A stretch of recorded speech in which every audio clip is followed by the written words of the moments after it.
Hello बच्चों, आज अपन discuss करेंगे methods for molecular weight determination कि मॉलिक्यूलर वेट है उसका डिटर्मिनेशन कौन कौन से मेथड से किया जाता है। बहुत इंपॉर्टेंट लेक्चर है। तो अपन ने हेडिंग लिखा है methods for molecular weight determination और इसके अंदर बहुत सारे मेथड अपन डिस्कस करेंगे। इसमें पहला मेथड है कोई भी सबस्टेंस है उसकी अगर वेपर डेंसिटी गिवन हो तब मॉलिक्यूलर वेट है उसको कैसे कैलकुलेट करते हैं। तो फर्स्ट लिखे when density of vapor of a substance is given। पहला मेथड देखिए, आपको ये लिखा when density of vapour of A substance is given. कोई भी सबस्टेंस है वो वेपर फॉर्म में है और उसकी डेंसिटी आपको गिवन है, तो मॉलिक्यूलर वेट है उसको कैसे डिटरमाइन करेंगे। तो आज अपन डेंसिटी और वेपर डेंसिटी है इसको भी रिलेट करेंगे और किस टाइप से मॉलिक्यूलर वेट है उसको डिटरमाइन किया जाता है। तो सबसे पहले मैं इसको रिलेट करने के लिए आपको एक सिंपल इक्वेशन से स्टार्ट कर रहा हूं। आप पढ़ के आते हैं आइडियल गैस इक्वेशन, ये तो लगभग सब बच्चे जानते हैं। क्या होता है? PV equal to NRT। ये होता है ना PV equal to NRT। P stand for pressure, V stand for volume, N stand for mole, R universal gas constant and T is temperature. N क्या होता है? मोल। और मोल क्या होता है बेटा? Given mass upon molecular mass. Then अपन ये भी लिख सकते हैं PV equal to mass in gram, W से रिप्रेजेंट कर रहा हूं। मोल क्या होता है? Given mass upon molecular mass, और ये इसका होगा मॉलिक्यूलर मास या मॉलिक्यूलर वेट इनटू RT। इसको मैं इधर लेके जाता हूं। Then molecular weight equal to आप ये लिख सकते हो ना W upon PV into RT, ये लिख सकते हैं। और बेटा मास अपॉन वॉल्यूम ये किसको रिप्रेजेंट करता है? डेंसिटी को। डेंसिटी इक्वल टू क्या होता है? Mass upon volume. Then molecular weight equal to mass upon volume तो होगा डेंसिटी, तो ये होगा DRT अपॉन P। ये होगा इसका मॉलिक्यूलर वेट। क्या यहां से डेंसिटी इक्वल टू आप लिखोगे तो क्या लिखोगे? डेंसिटी इक्वल टू क्या होगा? PM, M stand for molecular weight upon RT, ये होगा। तो देखो अपन रिलेट कर रहे हैं डेंसिटी को और मॉलिक्यूलर वेट को। तो जनरल इक्वेशन जो अपनी होती है कौन सी? Ideal gas equation, PV equal to NRT। आपने यहां पे क्या किया है? N की वैल्यू रखी है। N होता है मोल। मोल क्या होता है? गिवन मास अपॉन मॉलिक्यूलर मास। क्रॉस मल्टीप्लाई किया तो मास अपॉन वॉल्यूम, ये क्या हो गया आपका? डेंसिटी। अब देखो डेंसिटी और वेपर डेंसिटी है, इसको अपन रिलेट करेंगे। देखिएगा density versus vapour density, density versus vapour density.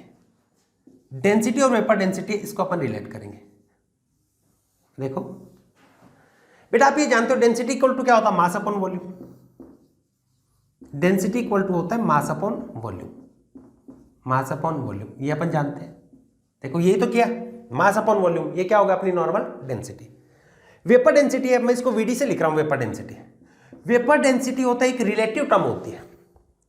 कैसे रिलेट करते हैं? रिलेटिव टर्म क्या है? कोई भी सबस्टेंस है वो वेपर फेज में, उसकी डेंसिटी, और उसको कंपेयर करते हैं सेम टेम्परेचर और प्रेशर पे हाइड्रोजन की डेंसिटी से। मैंने क्या बताया आपको? वेपर डेंसिटी होती है रिलेटिव टर्म है। कोई भी सबस्टेंस है उसकी डेंसिटी लेते हैं उसकी वेपर फेज में, और हाइड्रोजन की डेंसिटी लेते हैं सेम टेम्परेचर और प्रेशर पे, इनको आपस में रिलेट करते हैं। देखो ये लिख सकते हैं density of vapour of substance upon density of hydrogen gas upon density of H2 gas at same temperature and pressure. Same temperature और प्रेशर पे अपन क्या लेते हैं? हाइड्रोजन गैस है उसकी डेंसिटी। तो ये होता है आपका वेपर डेंसिटी। इसका मतलब वेपर डेंसिटी को क्या कर रहे हैं? हाइड्रोजन की डेंसिटी है उससे रिलेट करके कैलकुलेट कर रहे हैं। इसका मतलब ये क्या होगा? रिलेटिव। और देखो यहाँ पे भी डेंसिटी है, यहाँ पे भी डेंसिटी है, cancel out, it means it is unitless. Relative and unitless. ये रिलेटिव टर्म होती है और यूनिटलेस। क्लियर हुआ? अब देखो यहां पे वैल्यू पुट करते हैं अपन। कोई भी सबस्टेंस की अपने को कैलकुलेट करना है ना, मॉलिक्यूलर वेट कैलकुलेट करना, तो डेंसिटी से कैसे रिलेट करेंगे? तो अपन ने लिखा vapour density. Vapour density equal to density of vapour of substance. Density equal to क्या होता है? P molecular weight upon RT. मैंने ये लिखा पी एम मतलब मॉलिक्यूलर वेट अपॉन आरटी। कोई भी सबस्टेंस है उसकी वेपर फेज में ये डेंसिटी होती है P molecular weight upon RT. Upon hydrogen के लिए सेम टेम्परेचर और प्रेशर, तो पी वही हो गया। मॉलिक्यूलर वेट हाइड्रोजन का अपने को पता होता है कितना होता है, 2 इंटू आरटी। तो देखो पी से पी कैंसिल आउट, आरटी से आरटी कैंसिल आउट, तो आपके पास में आपने देखा क्या क्या आ गया? वेपर डेंसिटी इक्वल टू क्या होगा? Molecular weight divide by 2। Relative term में किससे रिलेट करना है ध्यान में रखना, किससे रिलेट करना? हाइड्रोजन से। सेम टेम्परेचर और प्रेशर पे, तो सारी चीज कैंसिल हो जाएंगी। इसका क्या बचेगा ऊपर? मॉलिक्यूलर मास, और हाइड्रोजन का कितना होता है? Molecular weight 2। तो वेपर डेंसिटी इक्वल टू क्या होगा? Molecular weight divide by 2। Then molecular weight equal to क्या होगा? Vapour density multiply 2। तो मॉलिक्यूलर वेट इक्वल टू क्या होगा? Vapour density multiply 2। तो ऐसे आप कैलकुलेट कर सकते हो। अगर आपको किसी भी सबस्टेंस है उसकी आपको वेपर डेंसिटी दे रखी है और आपको कैलकुलेट करना उसका मॉलिक्यूलर वेट, तो आप क्या कर दो? उसको 2 से मल्टीप्लाई कर दो, because molecular weight equal to vapour density multiply 2। एक और टर्म है यहां से इससे मिलती जुलती एक टर्म है, उसको भी मैं एक्सप्लेन कर देता हूं, इसको नोट कर लीजिए। एक होता है स्पेसिफिक ग्रेविटी, और स्पेसिफिक ग्रेविटी होती है ये भी एक रिलेटिव टर्म होती है। यहां पर किसी भी सबस्टेंस है उसकी डेंसिटी लेते हैं, density of substance upon density of water at 4 degree centigrade. General vapour density है उसको तो किससे रिलेट करेंगे? हाइड्रोजन से। कई बार बेटा स्पेसिफिक ग्रेविटी आ जाता है, लिखा रहता है, तो स्पेसिफिक ग्रेविटी उसका क्या मीनिंग होता है उसको मैं लिख रहा हूं। स्पेसिफिक ग्रेविटी है वो भी रिलेटिव वेपर डेंसिटी है, या ये कह सकते हो वो भी रिलेटिव वेपर डेंसिटी नहीं, वो रिलेटिव डेंसिटी है, और वहां पर वो रिलेटिव किसके है? वाटर के साथ में। और कितने डिग्री सेंटीग्रेड पे? 4 डिग्री सेंटीग्रेड पे। इसको नोट कीजिए, मैं इस साइड में लिख देता हूं, एक बार देख लो फिर अच्छे से नोट कर लेना इसको।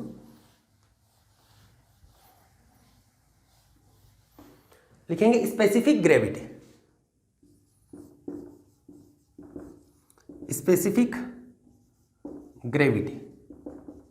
और बेटा ये स्पेसिफिक ग्रेविटी होती है, स्पेसिफिक ग्रेविटी है, इसके यहां पे लिख रहा हूं मैं डायरेक्ट इसके इक्वल कि स्पेसिफिक ग्रेविटी इक्वल टू होता है density of substance, density of substance upon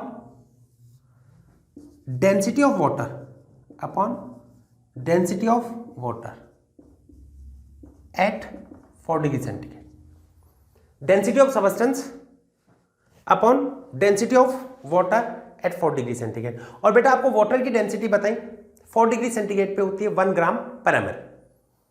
जैसे मैंने इसको आपको ले लिया ग्राम पर एमएल में ले लिया। पहली बात तो मैं इसके लिए भी लिख सकता हूं स्पेसिफिक ग्रेविटी के लिए भी कि ये वाली भी क्या होता है? रिलेटिव टर्म है, और रिलेटिव होता हुआ क्या होगा? यूनिटलेस।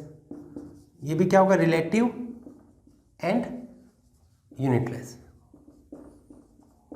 ये होगा। तो यहां पे देखो इसके लिए आप क्या लिख सकते हो? देखो मैंने ये लिखा density of substance in gram per ml ले लिया। जैसे मैंने लिखा specific gravity equal to density of substance in gram per ml, gram per ML में डेंसिटी लिया अपॉन डेंसिटी ऑफ वाटर है 4 डिग्री, और 4 डिग्री पे इसकी होती है डेंसिटी 1 ग्राम पर एमएल, तो 1 से डिवाइड करने पे कोई फर्क नहीं पड़ता। It means specific gravity becomes equal to density of substance in gram per ml. ये भी लिख सकते हो specific gravity, specific gravity becomes equal to density in gram per ml. बेटा कई बार देखो ये चीजें सब क्यों बता रहा हूं मैं, क्योंकि आप न्यूमेरिकल सॉल्व करते हो, कई बार है ना डेंसिटी नहीं देके वहां पे लिखा रहता है स्पेसिफिक ग्रेविटी इन ग्राम पर एमएल, तो बच्चों के माइंड में आता है कि ये कुछ नई टर्म आ गई अपने से तो सॉल्व ही नहीं होगा। तो बेटा ये स्पेसिफिक ग्रेविटी कुछ नहीं है, specific gravity is nothing but it is density in gram per ml।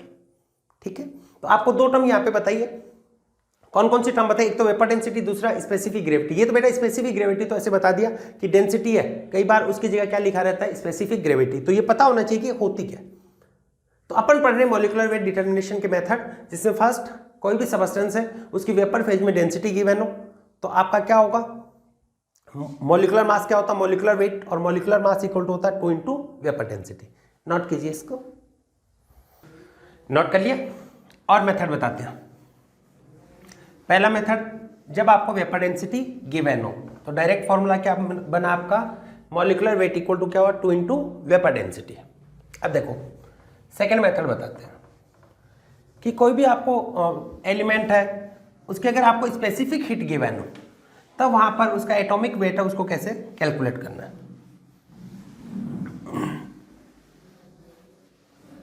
लिखेंगे सेकेंड मेथड, लिखो, if specific heat of an element is given to find atomic weight of element, if specific heat of an element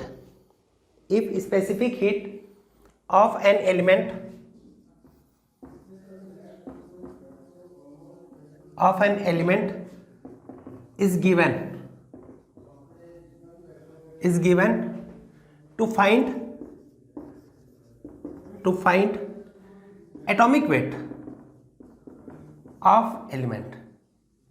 अगर बेटा आपको specific heat आपको given है, फिर उसका atomic weight है, इसको कैलकुलेट करना है, तो इसके लिए एक साइंटिस्ट थे डुलोंग पेटिट, उन्होंने एक रिलेशन बनाया था। उन्होंने बोला था कि अगर स्पेसिफिक हीट को कैलोरी पर ग्राम में लिया जाए किसी भी एटम के लिए, तो और उसके एटॉमिक मास है, उन दोनों का मल्टीप्लीकेशन देखा जाए तो ऑलमोस्ट मिलता है 6.4। देखो क्या बोला उन्होंने, specific heat into atomic weight, और ये स्पेसिफिक हीट किस में ले रहे हैं, इन कैलोरी पर ग्राम। बेटा स्पेसिफिक होता है ना, पर ग्राम के लिए होता है, और हीट किस में ले रहे हो आप, कैलोरी में। तो इन दोनों का मल्टीप्लीकेशन है वो किसके बराबर बताया इन्होंने, 6.4। किन्होंने बताइए, डुलोंग पेटिट ने, तो इसको बोल देते हैं डुलोंग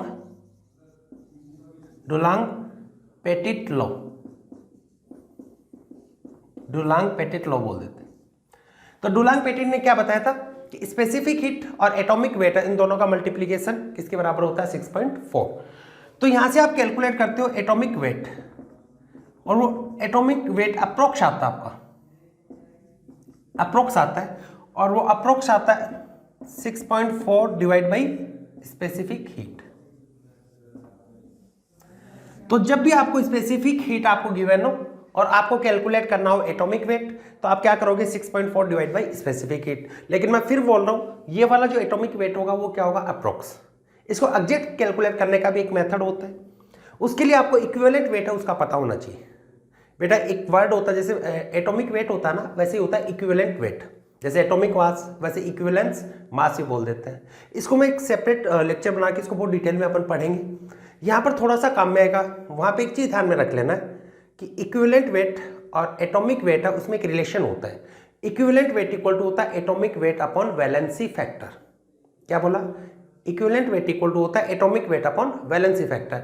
और वैलेंसी फैक्टर क्या होता है, यहाँ पर हम बात करेंगे ना, कोई भी एलिमेंट है या कोई भी मेटल है उस पर टोटल कितना चार्ज प्रेजेंट है, या तो पॉजिटिव या फिर नेगेटिव, वो होता है उसका वैलेंसी फैक्टर।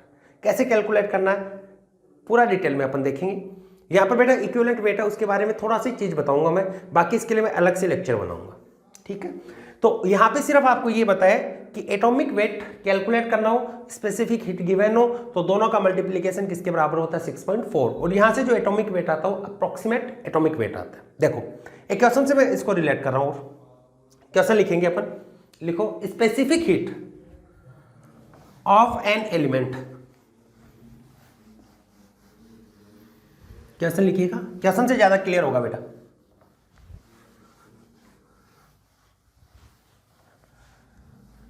लिखेंगे स्पेसिफिक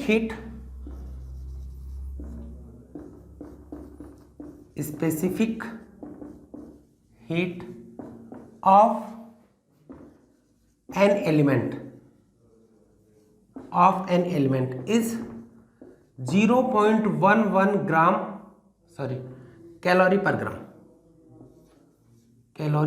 ग्राम। आपको क्या गिवन है? Specific heat of an element is 0.11 calorie per gram and equivalent weight of element. And बेटा यहां पर इक्विवेलेंट वेट के बारे में थोड़ा सा एक रिलेशन बताऊंगा, फिर बोल रहा हूं कि आगे बहुत डिटेल में इसको पढ़ेंगे अपन, तो टेंशन नहीं लेना आपको। लिखो and equivalent wait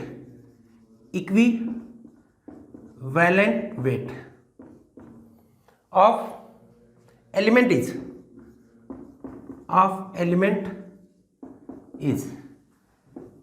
18.61। Find exact atomic weight of element. Find exact atomic weight of element.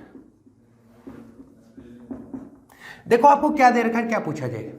एक चीज यहां पे बेटा ध्यान रख लेना, ये होता है इक्विवेलेंट वेट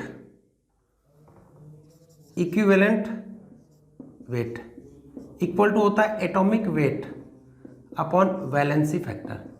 और ये वैलेंसी फैक्टर होता है, ये इंटीजर वैल्यू होती है, ये कभी फ्रैक्शन नहीं होता। Valency factor is always integer value, ये आपको बस ध्यान में रखना है। तो यहां से आपके पास में क्या लिख सकते हो आप? एटॉमिक वेट इक्वल टू होगा equivalent weight multiply valency factor.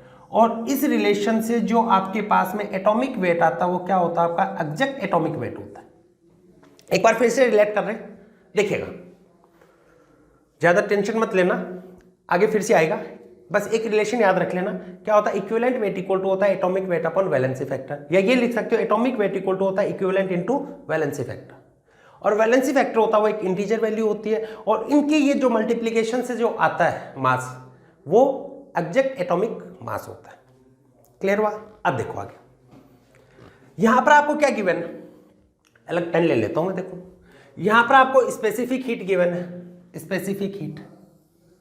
Specific heat से आप क्या कैलकुलेट कर सकते हो? Approx atomic weight.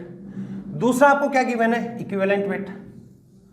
इससे तो आप क्या कैलकुलेट कर सकते हो? Atomic weight. और इससे क्या ये क्या आपका एटॉमिक इक्विवेलेंट वेट। तो इन दोनों से आप देखो ये गिवन है, ये आप कैलकुलेट कर सकते हो। इससे आपके पास में क्या आ जाएगा? Valency factor. और जो इक्विवेलेंट वेट है उसको वैलेंसी फैक्टर से मल्टीप्लाई कर देंगे तो आपका होगा एग्जैक्ट एटॉमिक वेट। समझ आया कुछ? कोई बात नहीं आया तो भी मैं एक्सप्लेन कर रहा हूं, फिर से देख लीजिएगा। देखो अपने को एग्जैक्ट एटॉमिक वेट कैलकुलेट करना, और एग्जैक्ट एटॉमिक वेट का फॉर्मूला क्या होता है? Atomic weight equal to equivalent weight into valency factor. तो सबसे पहले आपको अप्रोक्स एटॉमिक वेट कौन सा? अप्रोक्स। और वो अप्रोक्स एटॉमिक वेट क्या होता है? 6.4 अपॉन स्पेसिफिक हीट। डुलॉन्ग पेटिन ने ये तो बताया एटॉमिक वेट और स्पेसिफिक हीट है, इन दोनों का मल्टीप्लिकेशन कितना होता है? 6.4। तो यहां पर 6.4 डिवाइड बाई 0.11, इसे 0.1 से डिवाइड कर दिया, और इसको कैलकुलेट करोगे तो बेटा ये आएगा 58.21। और ये वाला एटॉमिक वेट आपका एग्जैक्ट नहीं है, ये क्या होगा? आपका अप्रोक्स। अगर आपको सिर्फ एटॉमिक वेट कैलकुलेट करना है तब तो ये सब करना ही नहीं है, तब तो अप्रोक्स वाला चल जाता है, ठीक है। लेकिन आपको तो बोल दिया एग्जैक्ट कैलकुलेट करना है, इसलिए एक रिलेशन और बता देते हैं। देखो इक्विवेलेंट वेट इक्वल टू होता है atomic weight upon valency factor. तो वैलेंसी फैक्टर इक्वल टू क्या होगा आपके पास में? वैलेंसी फैक्टर इक्वल टू होगा atomic weight divide by equivalent weight. Equivalent weight equal to होता है atomic weight upon valency factor, बस एक रिलेशन ध्यान रखना है। तो वैलेंसी फैक्टर इक्वल टू क्या होगा? Atomic weight upon equivalent weight. Atomic weight आपका कितना आ गया? 58.21, और इक्विवेलेंट वेट कितना होता दे रखा आपको? 18.61। इसको सॉल्व करोगे तो ये ऑलमोस्ट आता है 3.1 के समथिंग आता है। लेकिन आपको ये पता है अपने को तो इंटीजर से मतलब, अपने को तो इंटीजर वैल्यू से मतलब होता है।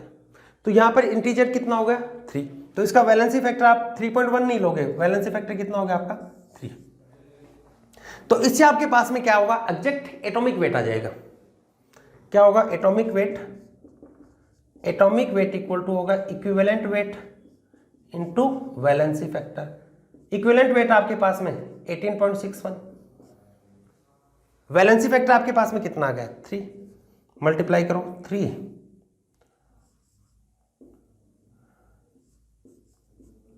55.85। तो ये जो एटॉमिक मास होगा वो आपका क्या होगा एग्जैक्ट, जबकि अप्रोक्स कितना है 58.21। क्लियर हुआ?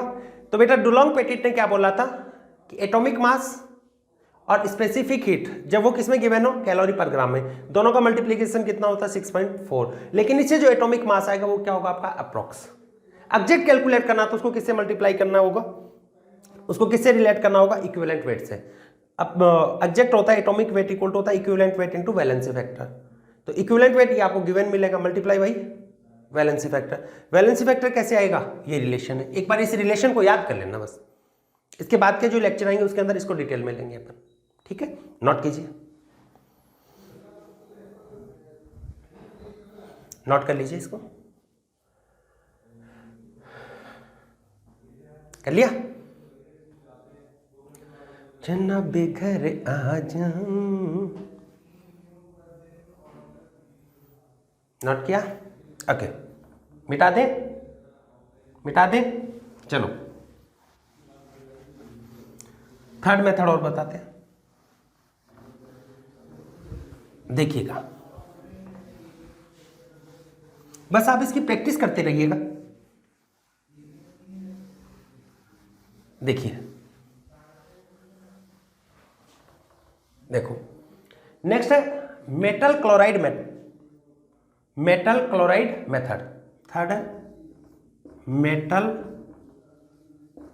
Chloride method.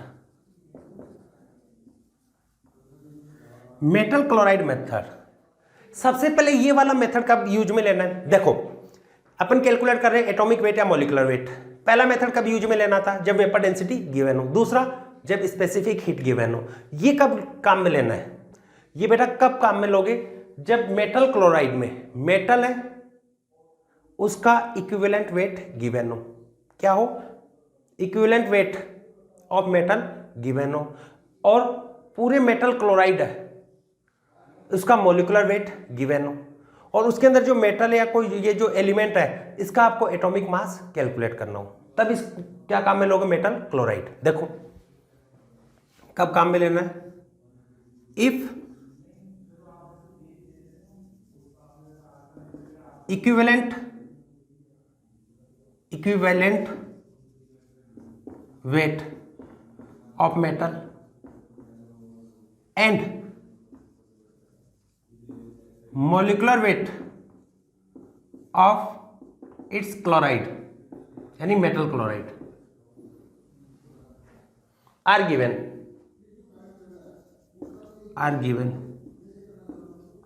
ये तो आपको गिवन है। To find atomic weight of element, या जो मेटल है तो मेटल आ जाएगा, उस कंडीशन में इसको काम में लेना है। पूरे मेटल क्लोराइड है उसका तो आपको मॉलिक्यूलर मास गिवन हो, और उसके अंदर प्रेजेंट मेटल या कोई एलिमेंट है उसका आपको क्या गिवन हो, इक्विवेलेंट वेट। उस कंडीशन में इसको काम में लेना है। देखो कैसे काम में लेंगे, क्वेश्चन से करवा रहे हैं, बहुत सिंपल सा, देखिएगा। लिखो equivalent weight of an element is 4। Equivalent weight of an element is 4 and vapour density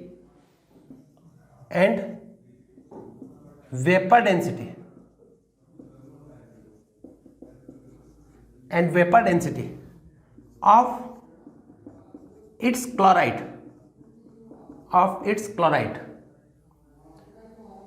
is vapor density of its chloride is 79। ठीक है, then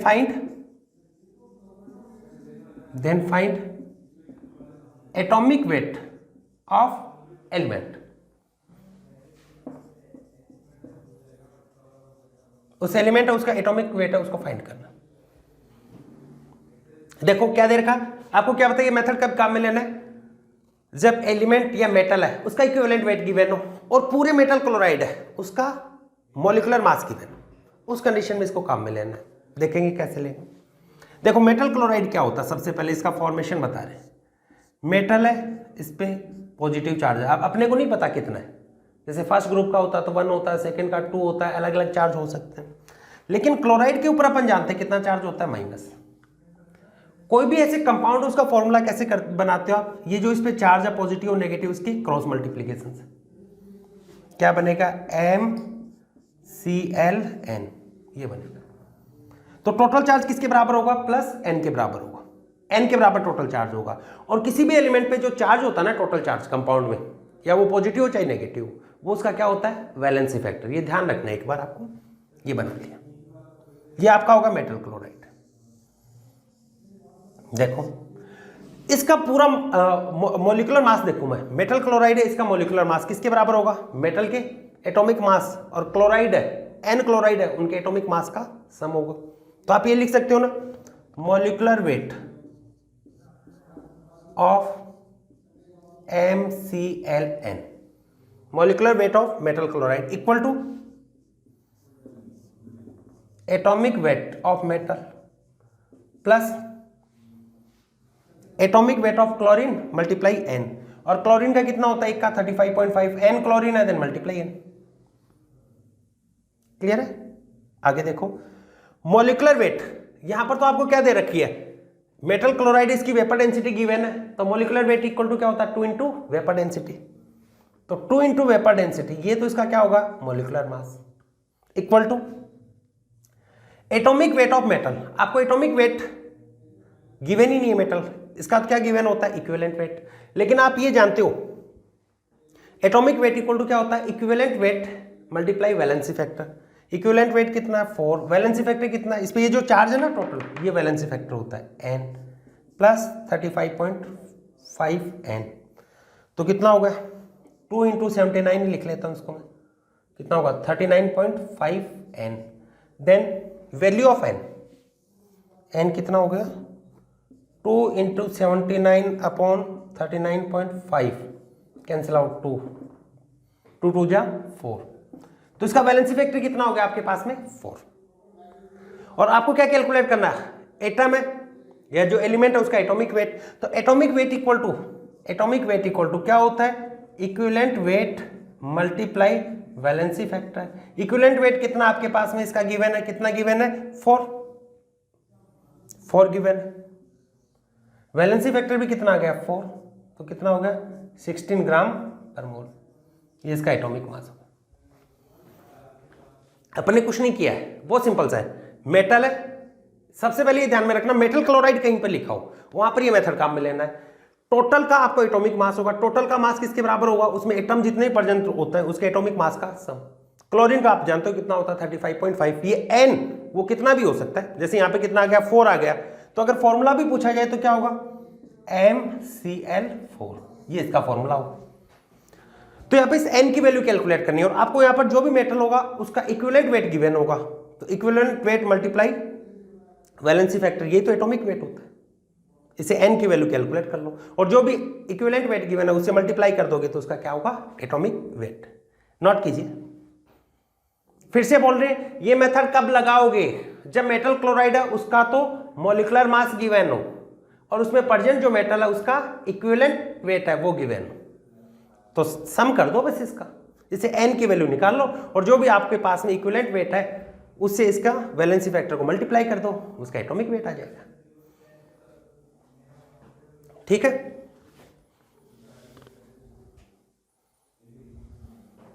नोट कर लो, नोट कर लिया, ठीक है। नेक्स्ट लिखिए आइसोटोपिक मेथड, ये इंपॉर्टेंट है आइसोटोपिक मेथड।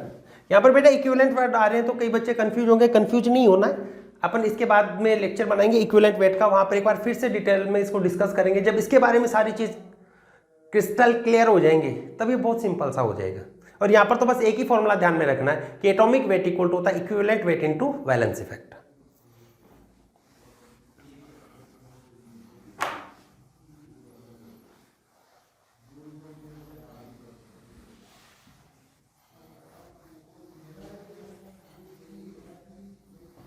नेक्स्ट लिखिएगा आइसोटोपिक मेथड। फोर्थ मेथड है isotopic method.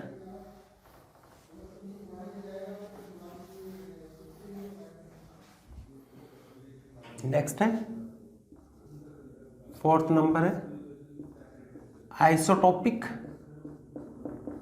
Method.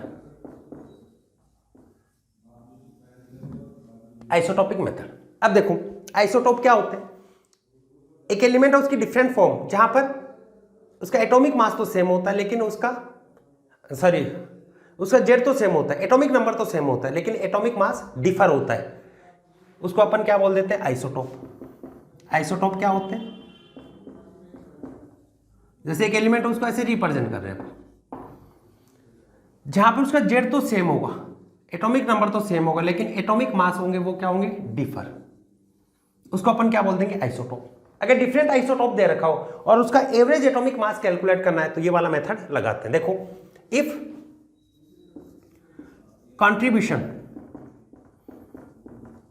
contribution of isotopes of an element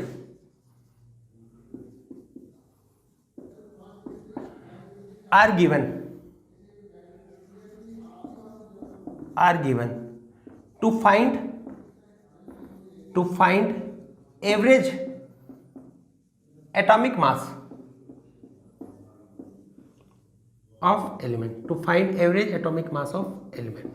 देखो ये मान लेते ये एलिमेंट गिवन आपको, एलिमेंट है एक्स, उसकी आइसोटोप देती है, मान लो ये आइसोटोप है, एक्स है, इसका मास है A1, दूसरा मान लेते हैं इसका जेड तो सेम होगा, इसका एटॉमिक मास है A2, इसका एटॉमिक मास है A3, और इसमें कंट्रीब्यूशन मान लेते हैं, फर्स्ट वाले का कंट्रीब्यूशन है A, कंट्रीब्यूशन इन मोल्स, ये लिख देता हूं मैं, ये परसेंटेज में कैसे भी आ सकता है, कंट्रीब्यूशन ये मान लेते हैं, पहले का A, दूसरे का B, ये रेशो में, और थर्ड वाले का C, ऐसे दे रखा है। तो यहां पर आपको कैलकुलेट करना होता है एवरेज एटॉमिक मास, यहीं पे लिख देते हैं, एवरेज एटॉमिक मास क्या होगा? पहले का A1, इसका कंट्रीब्यूशन कितना है A, दूसरे का कितना है A2 एटॉमिक मास, इसका कंट्रीब्यूशन है B, थर्ड वाले का क्या है A3, C, total A plus B plus C, बस सिंपल सा होता है। देखो आपको डिफरेंट आइसोटोपिक फॉर्म दे रखी है, उसका ऐसे कंट्रीब्यूशन दे रखा है, तो आप ये क्या करो, A का कितना है A मल्टीप्लाई करो, B का कितना होगा A2 वाले का कितना है B, A3 वाले का कितना है C, सम कर दो अपॉन टोटल कर दो। देखो एक क्वेश्चन से करवाते हैं, लिखो आयरन कंटेन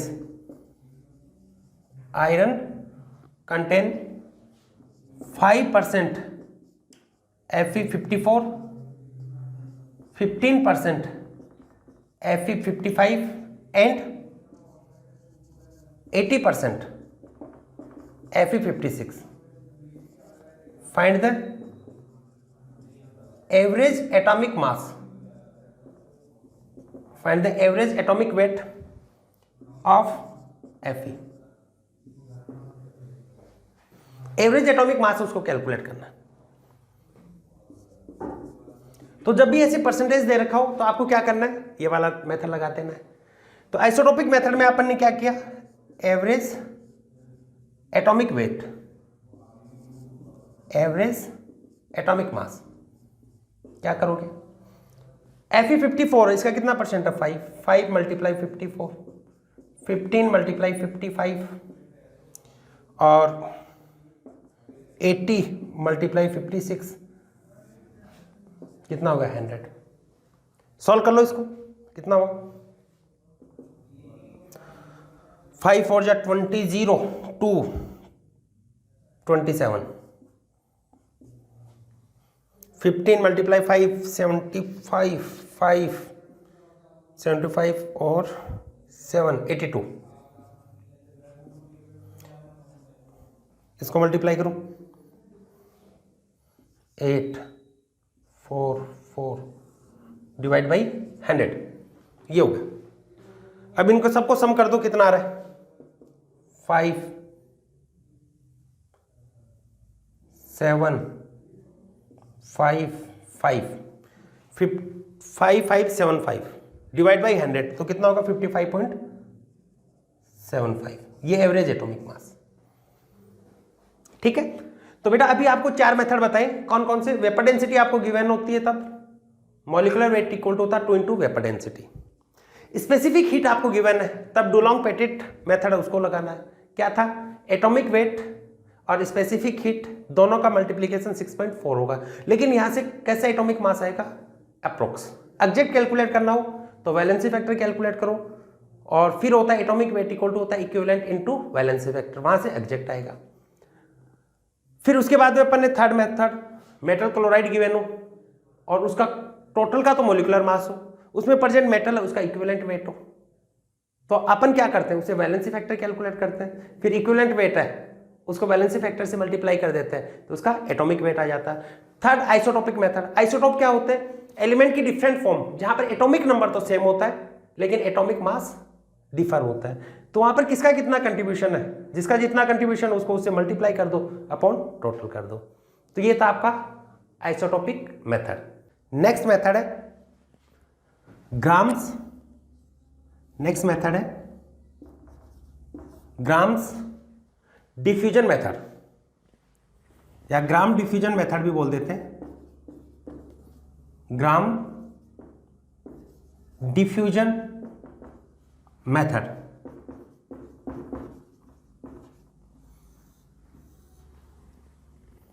देखिए ग्राम डिफ्यूजन मेथड में ग्राम ने देखो क्या बताया था मॉलिक्यूलर वेट डिटर्मिनेशन के लिए, इन्होंने ये बोला था रेट ऑफ डिफ्यूजन।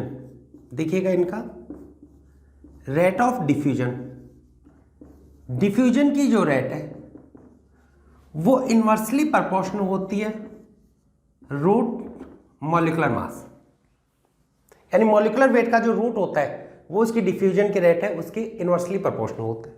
जैसे अपन ये मान लेते हैं दो गैस है, एक गैस मान लेते हैं ए है, दूसरी गैस है बी, तो उनका rate of diffusion R A upon R B equal to आप क्या लिखोगे, molecular weight of B root में upon molecular weight of A. और अपन ने ये भी पढ़ा था फर्स्ट मेथड से, वेपर डेंसिटी वाले मेथड से, molecular weight equal to 2 into vapour density. तो आप ये भी लिख सकते हो ना, इसकी जगह 2 इंटू वेपर डेंसिटी, इसकी जगह भी 2 इंटू वेपर डेंसिटी, 2 से 2 कैंसिल आउट, तो R A upon R B equal to क्या लिख सकते हो, vapour density of B upon vapour density of A. इन दोनों का रेशियो भी बता सकते हो ऐसे रूट में। ये बताया था ग्राम ने, और आपको ही बताया रेट क्या होती है इन कंडीशन। लेकिन एक चीज ध्यान में रखना, जो भी आप ऐसे कंपेयर कर रहे हो ना, ये सेम टेम्परेचर और प्रेशर पे होते हैं, at given temperature and pressure. ये वाले कब लिखोगे, at given temperature and pressure. Given temperature और प्रेशर है उसके ऊपर ये बताओगे। अब यहां पर बेटा देखो रेट क्या होता है, रेट क्या होगा, ये मान ली कि डिफ्यूज वॉल्यूम है कि कितने टाइम के अंदर कितना वॉल्यूम है गैस का वो डिफ्यूज हो गया, वो क्या हो गया आपकी रेट। तो यहां पे ये भी लिख सकते हैं where R equal to rate equal to diffuse volume, या इसको डिफ्यूजन वॉल्यूम भी बोल देते हैं,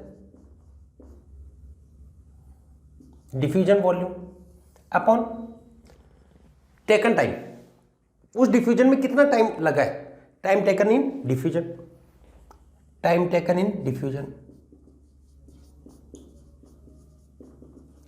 time taken in diffusion.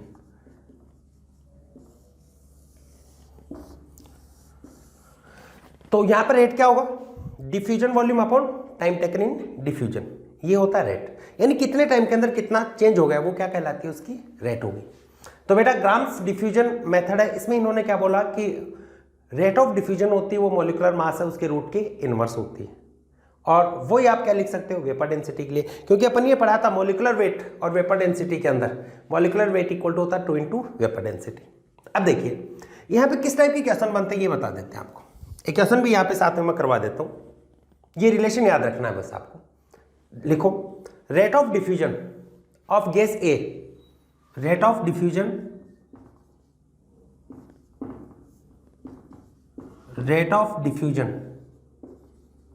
Rate of diffusion of gas A is twice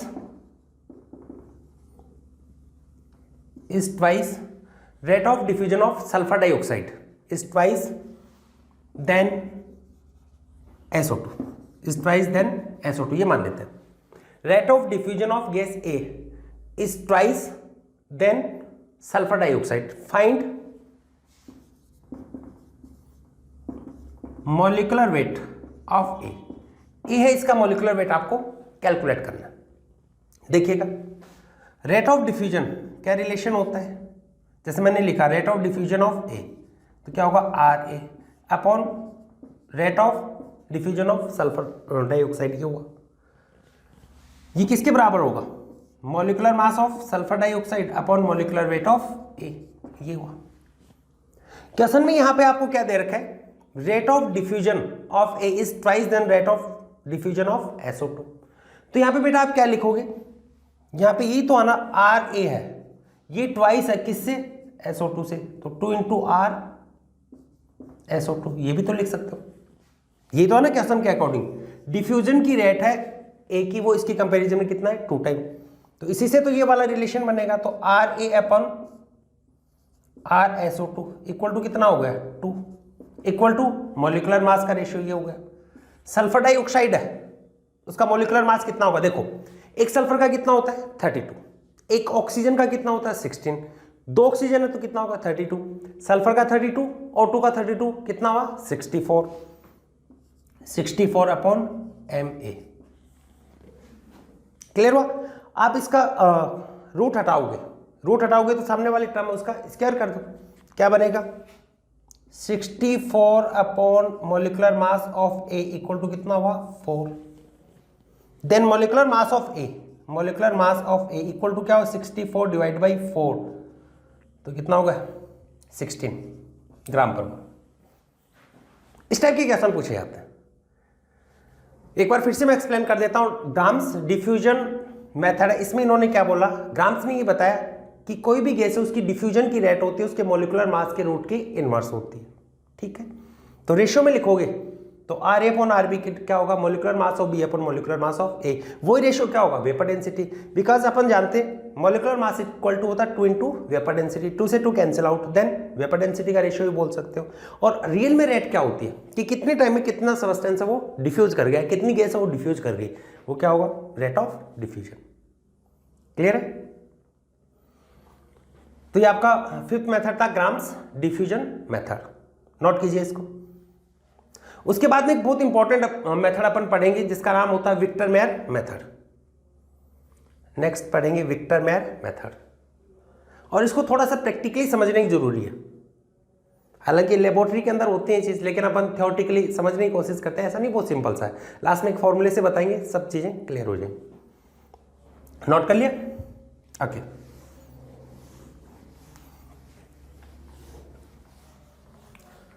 next लिखिएगा 6 number Victor Meyer method. Next है Victor Meyer method.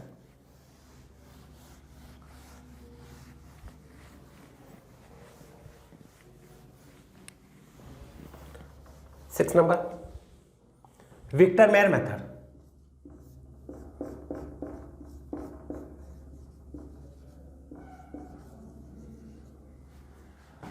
Victor Meyer's method. देखो बेटा ये वाला मेथड था ना, ये मोल कंसेप्ट है, इसको यूज में लेके बनाया हुआ था। आपको ये कह दिया जाए कि इसका प्रिंसिपल क्या है, तो जो मोल का प्रिंसिपल था वही इसका प्रिंसिपल है। देखो क्या बोला गया था, मोल में क्या होता है, एक मोल है, STPP कितना वॉल्यूम ऑक्यूपाई करता है 22.4 लीटर। अगर ml में लेना चाहो तो क्या होता है 22400। 1 मोल बोल दो या 1 ग्राम एटम बोल दो, वो भी किसको रिप्रेजेंट करेगा, मोल को रिप्रेजेंट करेगा। तो इन्होंने क्या कहा, ये किसके ऊपर बेस्ड था, लिखेंगे it is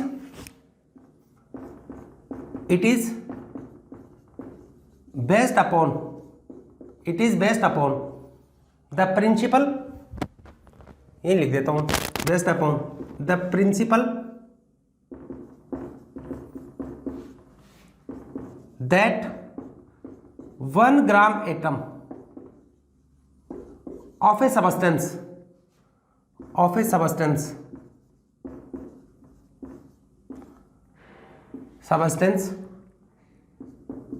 in gaseous state occupy 22.4 litre और 22400 सेमी क्यूब या ml बोल दो एट एसटीपी। बेटा 1 ग्राम एटम मतलब क्या होता है 1 मोल, और 1 मोल कोई भी गैस होती है वो एसटीपी पे कितना वॉल्यूम ऑक्यूपाई करती है 22.4 लीटर या 22400 सेमी क्यूब।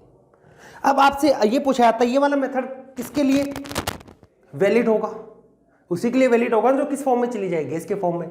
और कोई भी सबस्टेंस गैसियस फॉर्म में जा रहा है इसका मतलब वोलेटाइल सबस्टेंस के लिए ये वैलिड होती है, और जनरली ये ऑर्गेनिक वोलेटाइल सॉलिड होता है उसके लिए इसको यूज में लेते हैं। मैं इधर ही लिख रहा हूं यूजेस, किसके लिए यूज होता है फॉर वोलेटाइल सबस्टेंस।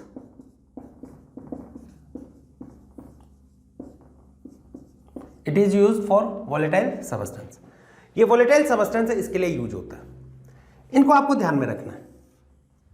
एक बार फिर से बता देते, इन्होंने कोई अलग से नहीं बताया, अपन भी जानते कि एसटीपी के ऊपर 1 मोल सबस्टेंस होता है वो कितना वॉल्यूम ऑक्यूपाई करता है जब वो गैसियस फॉर्म में होता है 22.4 लीटर, ये इन्होंने बताया। बस इन्होंने एक अपरेटस बनाया जिसको इन्होंने विक्टर में अपरेटस भी बोला, और ये कब वैलिड होता है जब वोलेटाइल सबस्टेंस। किस टाइप का इसका सेटअप था उस सेटअप को बना रहे हैं, और उस सेटअप के अंदर इन्होंने क्या बोला था देखो। इनका इस टाइप का एक सेटअप था, इधर मैं वो सेटअप बना रहा हूं, इनका अलग पेन यूज करने की कोशिश करता हूं। देखो इस टाइप का एक फ्लास्क लिया था इन्होंने, राउंड फ्लास्क।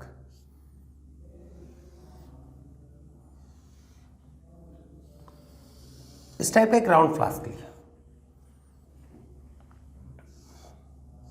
इसको स्टैंड पे रखा, ऐसे स्टैंड पे रख दिया, साथ में इसको हीट करना स्टार्ट किया।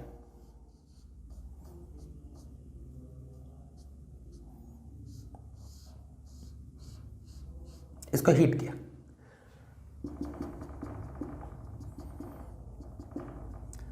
अब देखो इसकी ज्यादा वेपर बने तो उसके लिए कंट्रोल के लिए एक यहां पे उन्होंने इस टाइप से पाइप लगा दी थी, उसको कंट्रोल करने के लिए, ज़्यादा वेपर बन जाए गैस बन जाए तो उसको कंट्रोल करने के लिए। फिर जिस वोलेटाइल सबस्टेंस को उनको कैलकुलेट करना था उसको इसके अंदर देखो इस टाइप से सेटअप बनाया उन्होंने।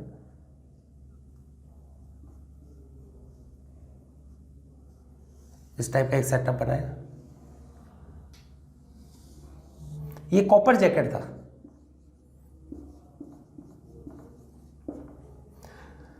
इसके अंदर एक इन्होंने वॉन्ट ऑफ ट्यूब रखी, एक ट्यूब रखी जिसका नाम इन्होंने क्या दिया वॉन्ट ऑफ ट्यूब, ऐसे। और इसके अंदर वो वोलेटाइल सबस्टेंस रखा, इसमें क्या था आपका वोलेटाइल सबस्टेंस, ये रखा। फिर इसको देखो इन्होंने इस टाइप से कनेक्ट किया, ये पूरा आपको पहले दिखा देते हैं कि इस टाइप से उन्होंने बनाया था। एक इस टाइप की इसके अंदर वाटर था,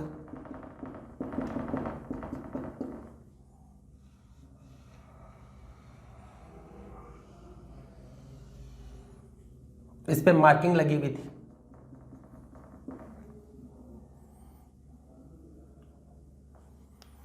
और इसको इसके साथ में इन्होंने एक ट्यूब से ऐसे कनेक्ट कर दिया था।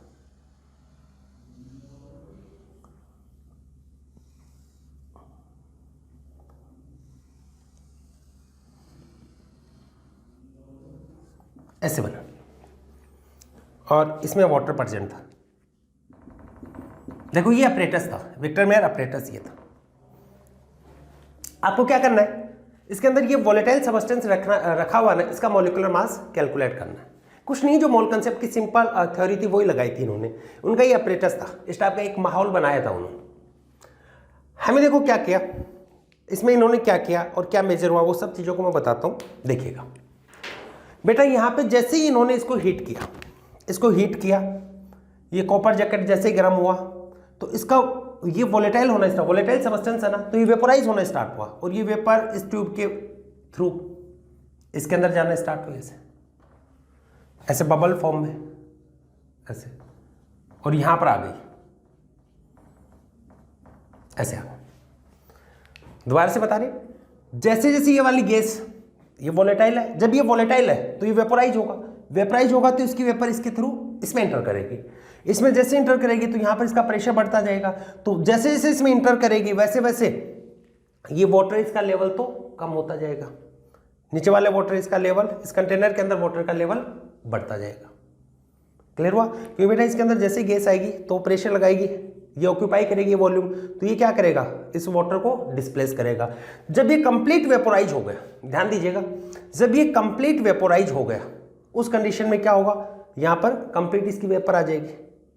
ठीक है, वो कितनी होगी, जितना ये वाटर है इसका वॉल्यूम कम होता जाएगा उतनी होगी। यहाँ पर मैनोमीटर से इसका ये प्रेशर वगैरह मेजर कर लेते हैं। यहाँ पर ये स्केल के ऊपर स्केल लगी रहती है, इसके ऊपर ऐसे मार्किंग लगी रहती है, जिससे अपन ये देख लेते हैं कि कितना वॉल्यूम कम हो गया।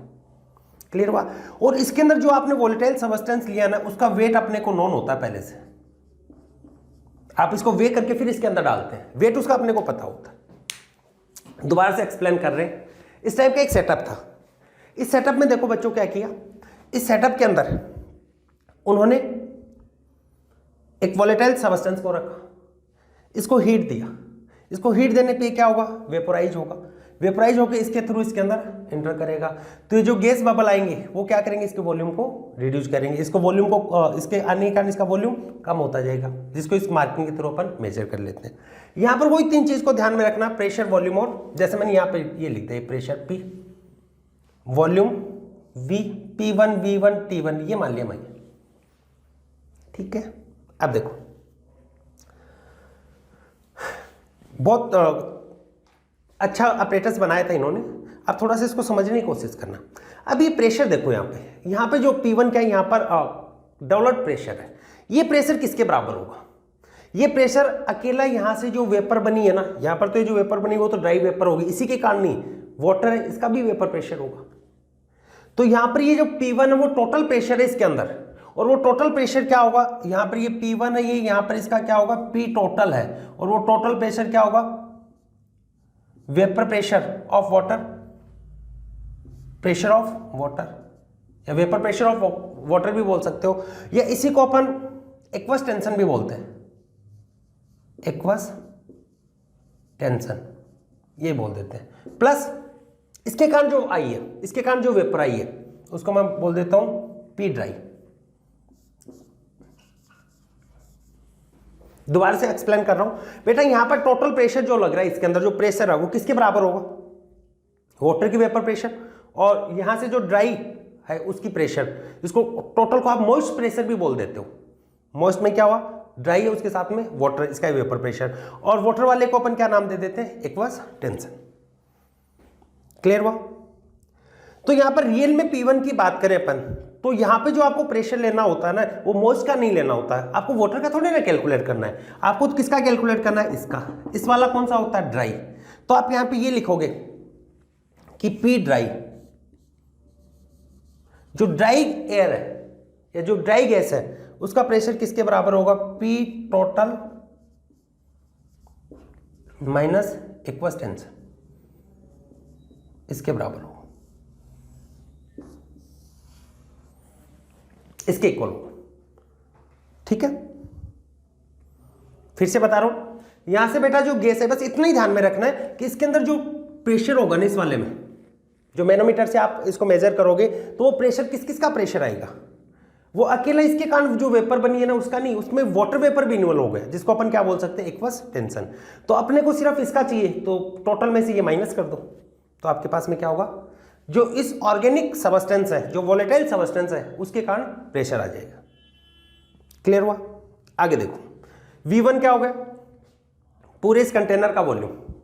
T1 जो भी गिवन टेम्परेचर है वो आ गया। ठीक है, अब आगे देखो, अपन तो ये जानते हैं PV इक्वल टू क्या होता है? nRT। इसी को रिलेट कर देता हूं मैं। PV equal to nRT। P यहां पर किसका लोगे? ड्राई। V वॉल्यूम, किसका वॉल्यूम? इसका। और ये वॉल्यूम कितना होगा? कितना वॉल्यूम कैसे पता चलेगा कि कितना वॉल्यूम यहां पर आ गया है? तो जितना वाटर है वो हट गया, वो किसके इक्वल होगा? जितना वाटर है वो हटा, डिस्प्लेस हुआ, डिस्प्लेस लिक्विड है उसके इक्वल। तो V यहां पर क्या होगा? वॉल्यूम किसके बराबर होगा? Displaced liquid. ये होगा displaced liquid equal to nRT equal to n क्या होता है? Given weight upon molecular weight into RT। तो यहां से बेटा आपको P ड्राई है, ड्राई ऐसे कैलकुलेट कर लोगे। कितना यहां पर लिक्विड है वो हटा, वो वॉल्यूम ही किसका वॉल्यूम होगा? उस ड्राई गैस का वॉल्यूम होगा। Equal to nRT। n क्या होता है? मोल। मोल क्या होता है? गिवन मास अपॉन मॉलिक्यूलर मास। तो गिवन मास अपन पहले से मेजर करके रखते हैं, वे करके रखते हैं कितना है, मॉलिक्यूलर वेट आ जाएगा। RT, R universal gas constant है, T हो गया टेम्परेचर। ऐसे कैलकुलेट कर लोगे। या फिर और भी बता सकता हूं मैं आपको। आपने पहला पॉइंट क्या लिखा, इसको बहुत तरह से आप रिलेट कर सकते हो। आपने पहला पॉइंट यहां पे क्या लिखा? आपने यहां पे पहला पॉइंट ये लिखा है कि it is based upon the principal that 1 gram atom of substance in gaseous state occupy 22.4 litre volume at STP। अगर मैं इसको वॉल्यूम से रिलेट करना चाहूं तो मोल इक्वल टू क्या होता है? देखो, वेट की टर्म में मोल क्या होता है? गिवन मास अपॉन मॉलिक्यूलर मास। गिवन मास अपॉन मॉलिक्यूलर मास, ये मोल होता है। STP पे वॉल्यूम, STP पे वॉल्यूम बेटा याद करो क्या होता है? Volume of gas at STP। Volume होता है मोल इंटू, अगर लीटर में तो 22.4 लीटर और ml में तो 22400। देखो अपन ये जानते हैं, क्या जानते हो? देखो जो जानते हैं मैं यहां पे लिख रहा हूं। अपन ये जानते हैं volume at STP, volume at STP equal to होता है मोल इनटू ml में मान लेता हूं मैं 22400। ये हो गया। तो मोल इक्वल टू क्या रख सकते हो आप? Volume at STP ml divide by 22400। तो ये भी तो लिख सकते हो आप, volume at STP, volume of gas at STP upon 22400। अगर वो लीटर में दे रखा वॉल्यूम तो क्या होगा? 22.4 लीटर। तो इससे भी आप रिलेट कर सकते हो। मान लो कि वॉल्यूम गिवन है तो यहां पे वॉल्यूम रख लिया, मास है वो पहले से पता होता आपको, मॉलिक्यूलर वेट कैलकुलेट कर लो। तो बेटा आपको सिर्फ यहां पे कुछ भी नहीं है, जो आप मोल का रियल कंसेप्ट जानते हो ना वही अप्लाई करना। बस एक चीज ध्यान में रखना, PV इक्वल टू nRT होता है। PV इक्वल टू nRT आप जानते हो। P क्या होगा? प्रेशर। यहां पे प्रेशर क्या होगा? इस मॉइस्ट का नहीं आएगा, टोटल नहीं आएगा, क्योंकि इसके अंदर वाटर का भी है। अपने को वाटर का नहीं चाहिए, अपने को किसका चाहिए? वॉलेटाइल सबस्टेंस का। तो उसको कैसे कैलकुलेट करोगे? ड्राई के लिए टोटल में से एक्वस टेंशन माइनस कर दो। बाकी तो P इक्वल टू nRT लगाओ, या P1 V1 upon T1 equal to P2 V2 upon T2 लगाओ, या वॉल्यूम से रिलेट करो, या नंबर से रिलेट करो, किसी से भी रिलेट कर सकते हैं। मेन कंसेप्ट ये होता है। ठीक है, एक बार फिर एक्सप्लेन कर रहा हूं बेटा। विक्टर मेयर मेथड है, ये मोल कंसेप्ट है, उसी को यूज में लेके बनाया उन्होंने। इस टाइप का एक अपरेटस बनाया, एक सेटअप बनाया, जिसमें उन्होंने यहाँ पर वोलेटाइल सबस्टेंस को रखा। वो यहाँ पर आएगा तो वो क्या करेगा? इसको लिक्विड है उसको डिस्प्लेस करेगा, डिस्प्लेस लिक्विड होगा कि जितना डिस्प्लेस करेगा उतना इसका वॉल्यूम आ जाएगा। लेकिन इसका जो प्रेशर होगा उसके अंदर कौन इन्वॉल्व होगा? ये वाटर, इसका प्रेशर भी इन्वॉल्व होगा। तो टोटल प्रेशर ये होगा, वेपर प्रेशर ऑफ वाटर, जिसको आप एक्वस टेंशन भी बोल देते हो, प्लस जो इसका ड्राई गैस है उसका प्रेशर। तो अपने को तो ड्राई का चाहिए, तो टोटल में से एक्वस टेंशन माइनस कर दो। तो PV equal to nRT। n क्या होता है? गिवन मास, जो पहले से पता होता है, अपन मॉलिक्यूलर मास। वॉल्यूम से रिलेट करना हो तो मोल को गिवन मास अपन मॉलिक्यूलर मास है, वैसे वॉल्यूम की टर्म में क्या होता है? Volume at STP upon 22.4 litre, और ml में होता है या सेमी क्यूब में होता है तो 22400 आ जाएगा। क्लियर हुआ? चलो एक क्वेश्चन से मैं इसको और एक्सप्लेन करने की कोशिश करता हूं, देखिएगा।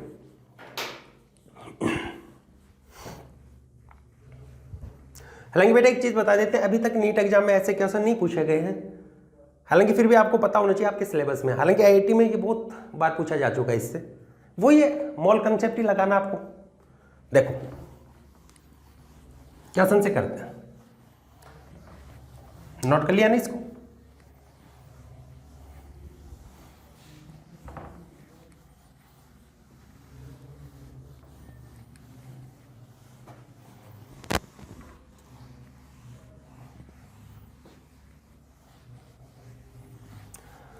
देखिए अपन एक क्वेश्चन लिखते हैं कि कोई अननोन एक सबस्टेंस है,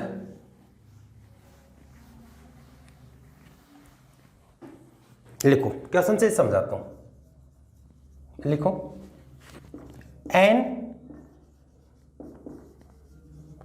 unknown 0.3 gram gas, N unknown 0.3 gram gas is collected our water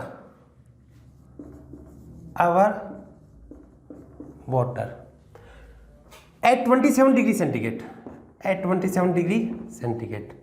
and it displaced 123 ml of a liquid in a Victor-Meyer apparatus,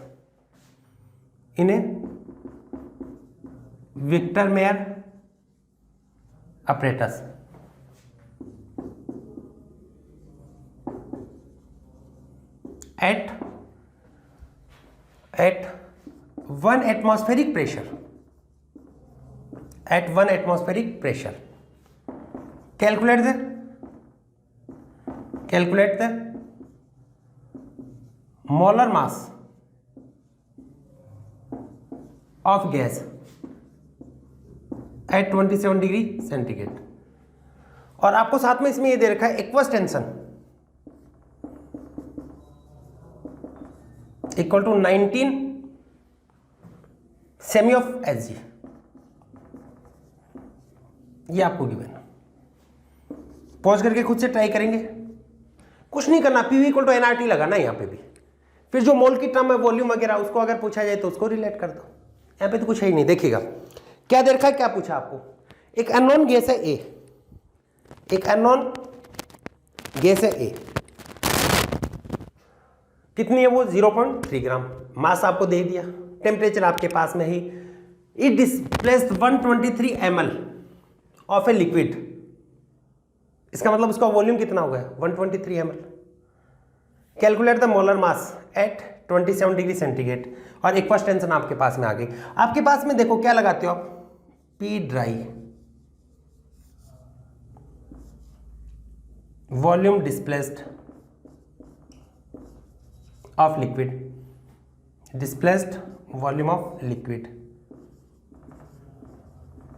equal to क्या होता है एनआरटी। एन क्या होगा, गिवन मास अपॉन मॉलिक्यूलर मास।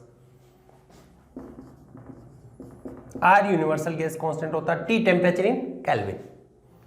बस बेटा आप जो भी ले रहे हो, जैसे वॉल्यूम ले रहे हो तो सेम यूनिट में होना चाहिए, प्रेशर ले रहे हो वो सेम यूनिट में होना चाहिए, यूनिट सेम होनी चाहिए, बस ये ध्यान रखना आपको। ड्राई, पी ड्राई का कितना प्रेशर है, यहां पे देखो इसमें क्या दे रखा है, an unknown 0.3 gas is collected over water at 27 degree centigrade and it displays 123 ml of a liquid in a Victor-Meyer apparatus at 1 atmospheric pressure। Victor-Meyer के अंदर जो apparatus है उसके अंदर प्रेशर कितना है 1 एटमॉस्फेरिक, वो तो क्या हो गया आपका टोटल प्रेशर, P टोटल आपका क्या हो गया 1 atm। आपको तो क्या चाहिए, P ड्राई एयर का चाहिए, प्रेशर ऑफ ड्राई एयर क्या होगा, P total minus aqueous tension. Atmospheric pressure कितना 1 टोटल, तो एक्वस टेंशन आपके पास में कितनी 19 सेमी ऑफ Hg। आपको सेमी ऑफ Hg नहीं, वो एटीएम में, तो ये भी किस में चाहिए एटीएम में। और बेटा एक चीज ध्यान रख लेना, 1 एटीएम इक्वल टू होता है 1 एटीएम इक्वल टू होता है 76 सेमी ऑफ Hg। ये पहले भी लिखवाया हुआ आपको, 1 ATM इक्वल टू कितना होगा 76 सेमी ऑफ Hg। तो यहां पे देखो कितना होगा, एक फर्स्ट टेंशन कितना दे रखा है इसका 19, तो डिवाइड बाई 76 4 हो गया क्या?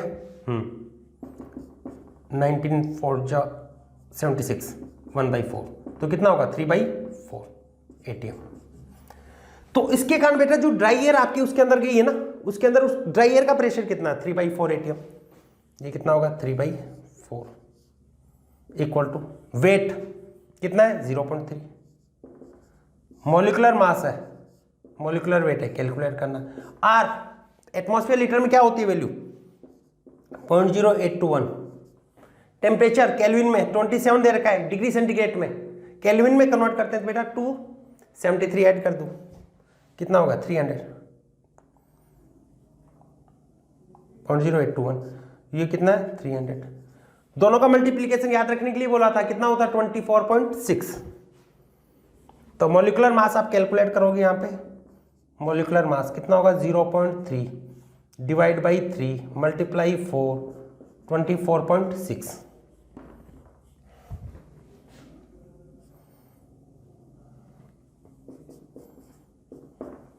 ये हुआ कितना हुआ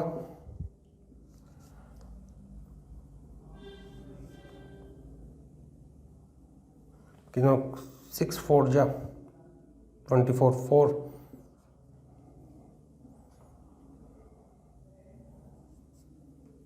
देख लेना, इसको सही से सॉल्व कर लेना, डिवाइड बाई 10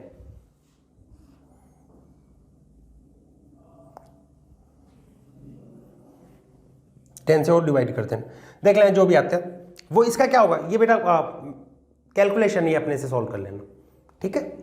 आपको बस ध्यान में क्या रखना है कि पीवी इक्वल टू क्या लगाना है एनआरटी। वहां पे प्रेशर क्या होता है ड्राई एयर का प्रेशर लेना है, और ड्राई एयर का प्रेशर क्या होगा टोटल प्रेशर में से एक फर्स्ट टेंशन उसको माइनस कर दो, ठीक है।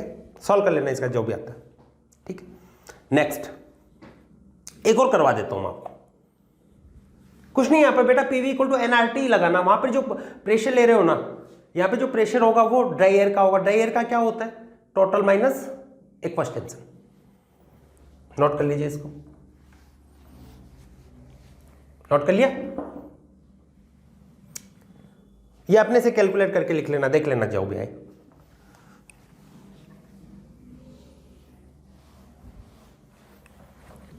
नेक्स्ट देखो,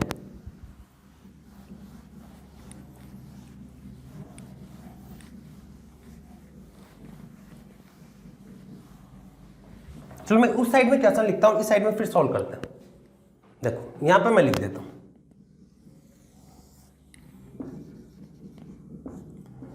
इन विक्टर मेयर मेथड, साथ साथ में लिखना in Victor Meyer method vapour of 0.2 gram substance can displace 112 ml air at STP. Find molecular weight of substance. देखो क्या दे रखा है in Victor Meyer method vapour pressure of 0.2 gram substance can displace 112 ml water है STP पर। तो substance है उसका मॉलिक्यूलर वेट है वो कैलकुलेट करना है, ठीक है। अपन ये देखा था मोल इक्वल टू क्या होता है गिवन मास। मोल ही लगाना बेटा, कुछ नहीं, वेक्टर में नाम ही आ रहा है बस, wait upon molecular wait. Volume के टर्म में क्या होता है volume of gas at STP. ML में दे रखा है तो क्या होगा 22400। वॉल्यूम की टर्म में मोल लिख लो, मास की टर्म में मोल लिख लो। मास कितना है 0.2 ग्राम, मॉलिक्यूलर वेट कैलकुलेट करना है, volume of gas 112 22400।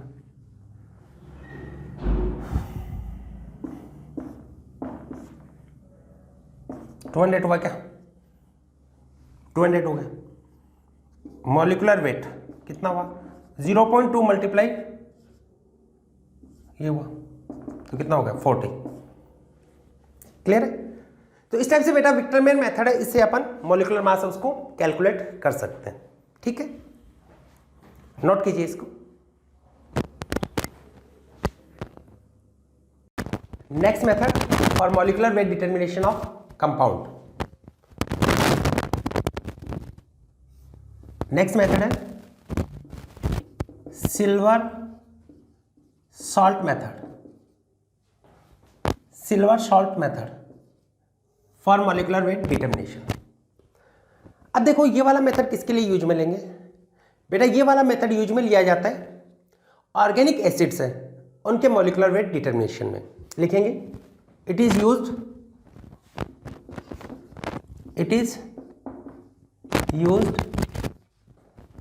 For organic acids,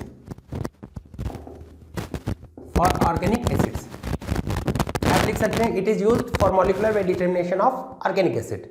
ये ऑर्गेनिक एसिड है उसके मॉलिकुलर वेट डिटर्मिनेशन में यूज में लेते हैं। देखिएगा कैसे लेंगे। अपनी मान लेते हैं कोई ऑर्गेनिक एसिड है,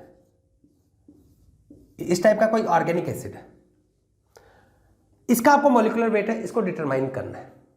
तो सबसे पहले चलो मैं आपको ये बता देता हूं, इस वाला क्वेश्चन पूछा जाता है वहां पर आपको कौन सी कंडीशन गिवन होती है। देखिएगा यहां पे कंडीशन गिवन होती है कि सॉल्ट जो आपका सिल्वर के साथ में जो सॉल्ट है उसका मास आपको गिवन रहता है, और जो सिल्वर रेजिड्यू है उसका मास आपको गिवन रहता है। चलो मैं पूरा बताता हूं आपको, चलो और एक्सप्लेन करता हूं और डिटेल बताता हूं। यहां पे क्या गिवन होता है, गिवन क्या आपको क्या गिवन होता है पहले ये बता देता हूं आपको। ये गिवन होता mass of silver salt, mass of silver salt. Silver salt इसका मास गिवन होता है बेटा। मैं यहां पे ये मान लेता हूं W1 ग्राम है, ये गिवन है। दूसरा मास ऑफ सिल्वर रेजिड्यू, ये अपन मान लेते हैं W2 ग्राम, ये आपको गिवन हो। उस कंडीशन में इसको अप्लाई करते हैं। सबसे इंपॉर्टेंट ये किसके लिए अप्लाई होता है, ऑर्गेनिक एसिड्स है उसके मॉलिकुलर मास डिटर्मिनेशन में। अपन ये मान लिया, देखो मैंने ये मान लिया ये आपका ऑर्गेनिक एसिड है कोई, और इसका आपको मॉलिकुलर वेट डिटरमाइन करना है। तो सबसे पहले क्या करते हैं, इसका सिल्वर सॉल्ट बनाते हैं। सिल्वर सॉल्ट बनाते हैं तो बेटा इसकी रिएक्शन करवाते हैं AgNO3। AgNO3 के साथ में इसकी रिएक्शन करवाई तो यहां पर फॉर्मेशन होता है इसका सिल्वर सॉल्ट, ये Ag, ये फॉर्मेशन होगा, ये क्या होगा सिल्वर सॉल्ट,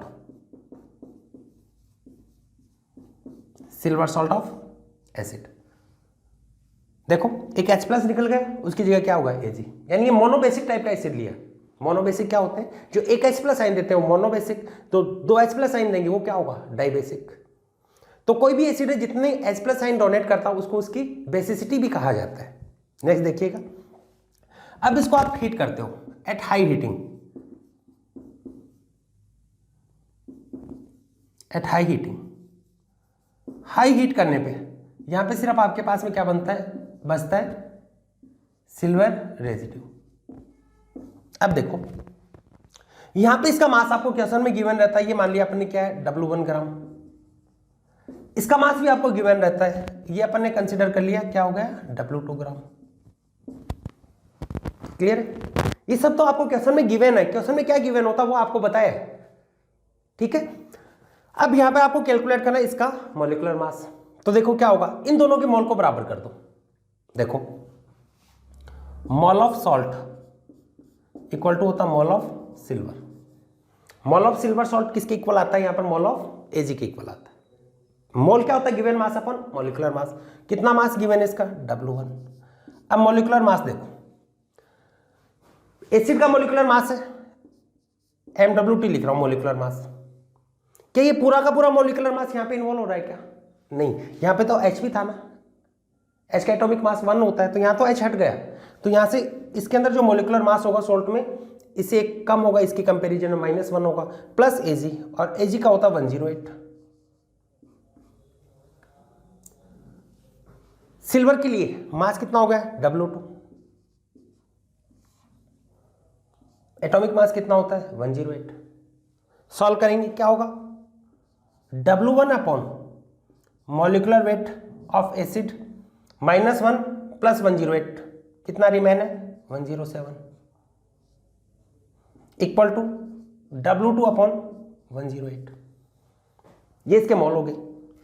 आगे सॉल्व करते हैं। ये बेटा W1 और W2 आपको इसकी वैल्यू गिवन रहती है, आपको सिर्फ क्या करना है, इन दोनों के मोल को इक्वल करना है, बाकी कुछ नहीं करना है। देखो क्या हुआ आपके पास में, मॉलिकुलर वेट प्लस 107, इसको इधर लेके आओ, इसको इधर ले जाओ, क्रॉस मल्टीप्लाई किया, क्या बनेगा W1 upon W2 multiply 108, then molecular weight of acid, molecular weight of that organic acid equal to W1 upon W2 multiply 108, ये प्लस में इक्वल का आगे जाएगा क्या होगा -107, ये आपका मॉलिकुलर मास होगा। लेकिन बेटा ये वाला मॉलिकुलर मास किसके लिए होगा, मोनोबेसिक एसिड के लिए, क्योंकि यहाँ पर एक ही H प्लस है, डाइबेसिक भी हो सकता है, तो आप यहाँ पे इसकी बेसिसिटी से मल्टीप्लाई कर दोगे ना, तो ये सभी एसिड्स के लिए अप्लाई होगा। ये तो किसके लिए है, only for monobasic acid, only for monobasic acid.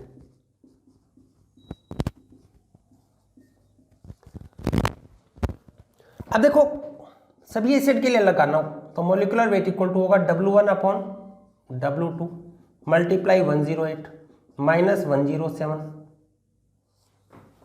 Into basicity, कितने H प्लस साइन दे रहा है वो उसकी बेसिसिटी होती है।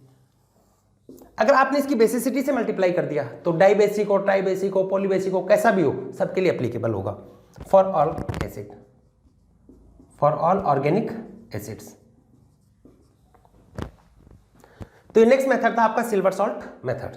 तो बेटा हमने इसके अंदर क्या पढ़ा, आपको क्या गिवन होता है, सिल्वर सॉल्ट नाम आ गया तो सिल्वर सॉल्ट है, उसका मास होगा, सिल्वर का मास आपको गिवन होगा, दोनों का मोल को आपको इक्वल करना है, तो ये फाइनल आपका फॉर्मूला बन जाता है। नोट कर लीजिए और करवाते हैं, नोट किया और बताते हैं, हो गया नोट। नेक्स्ट देखिए, सेम ऐसा का ऐसा मेथड है ऑर्गेनिक बेस के लिए, सेम मेथड क्लोरोप्लेटिनेट मेथड, 8 नंबर लिखिएगा, क्लोरोप्लेटिनेट मेथड।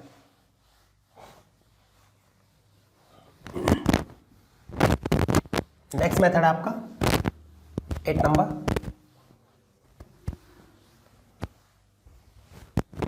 क्लोरोप्लेटिनेट मेथड, क्लोरोप्लेटिनेट मेथड, क्लोरोप्लेटिनेट मेथड, ये किसके लिए होगा, for organic base, used for organic basis, organic base इनके लिए यूज में आएगा। यहां पे भी सेम ही मान लेते हैं, mass of chloroplatinate salt, mass of chloroplatinate salt, इसका आपने मास मान लिया, ये है W1 gram. Same method, mass of PT residue, platinum residue, इसका W2, ये आपको गिवन रहेगा। देखो क्या करते हैं अपन, ऐसा एक बेस लेते हैं, ये हो गया आपका बेस, इसका आपको क्या करना है, मॉलिक्यूलर वेट डिटरमाइन करना है। आप इसको रिएक्ट करवाते हो क्लोरोप्लेटिनिक एसिड H2PtCl6, बेटा इसका नाम होता है क्लोरोप्लेटिनिक एसिड, क्लोरोप्लेटिनिक एसिड।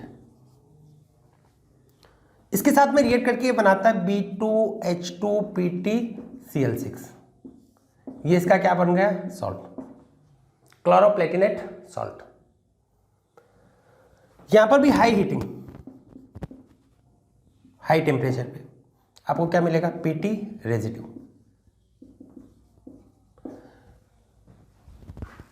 क्लोरोप्लेटिनेट सॉल्ट है, इसका मास आपको कितना गिवन है W1, इसका कितना गिवन है W2, सेम है, दोनों के मोल को इक्वल कर दो, इसका मोलिकुलर मास आ जाएगा। देखो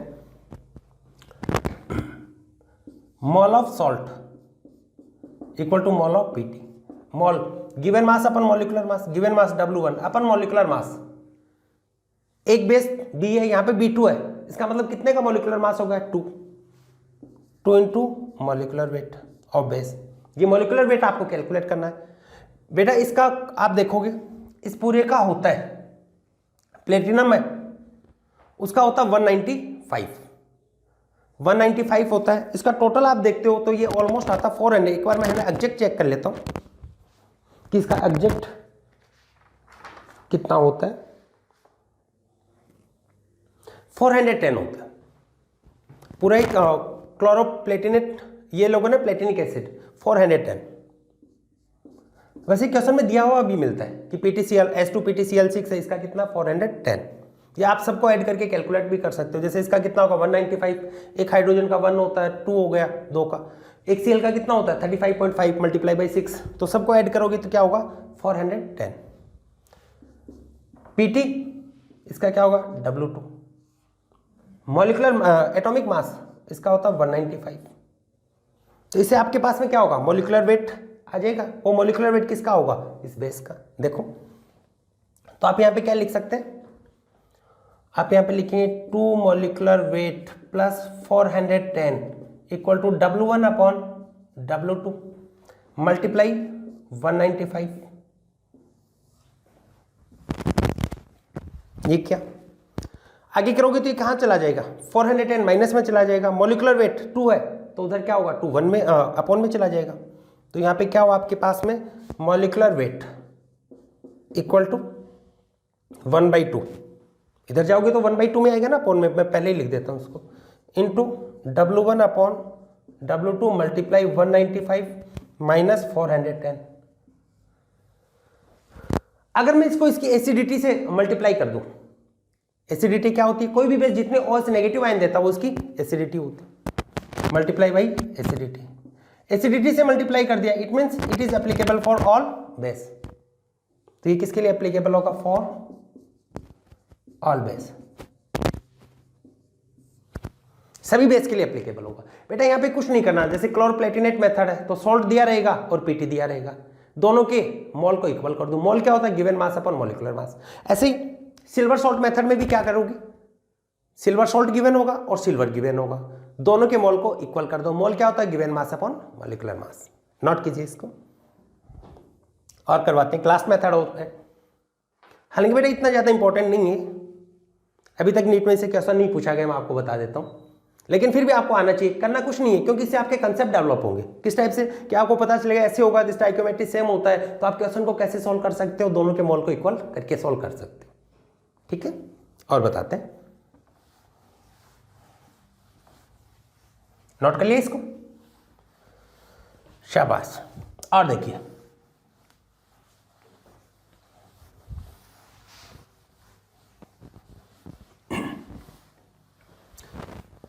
लास्ट मेथड एक और बता देते हैं, इसके बारे में कई बार आया हुआ है, एक आया हुआ क्वेश्चन भी करवाएंगे, मेडिकल में पूछा हुआ क्वेश्चन भी करवाएंगे, देखिएगा 9th मेथड है, if percentage mass of element, percentage mass of element in a compound, in a compound is given, is given, एक कंपाउंड है उसके अंदर एलिमेंट है, उसका परसेंटेज मास गिवन है, is given to find molecular mass of compound, तो उस कंडीशन में उस कंपाउंड और उसका मॉलिक्यूलर मास कैलकुलेट करना है। फिर से बताएं क्या कर रहे हैं, आपको एक पूरा कंपाउंड गिवन है, उस कंपाउंड में एक एलिमेंट दे दिया आपको, किस एलिमेंट का इतना परसेंटेज मास इस कंपाउंड में प्रेजेंट है, तो आपको उस कंपाउंड का मॉलिक्यूलर मास कैलकुलेट करना। देखिए कैसे करते हैं, फॉर्मूला है परसेंटेज वाला ही फॉर्मूला लगाते हैं, percentage mass of element, percentage mass of element equal to atomic mass of element, बेटा कोई भी एलिमेंट है उसका कैलकुलेट करना है, 1 मोल की रिगार्डिंग कैलकुलेट करते हैं तो उसका एटॉमिक मास आ जाएगा, अपॉन में क्या होगा, टोटल मास होगा, atomic mass of element upon molecular wait. Molecular weight किसका हो जाएगा, कंपाउंड का, multiply by atomicity, multiply by atomicity into percentage में करते क्या करते हैं, इनटू 100, ये होता है। अब यहाँ पे एटॉमिसिटी क्या होती है, एटॉमिसिटी होती है कि उस एलिमेंट के कितने नंबर ऑफ एटम्स उस कंपाउंड में प्रेजेंट है, और ये हमेशा एक इंटीजर वैल्यू होती है। चलो मैं इसको भी लिख देता हूँ, what is atomicity,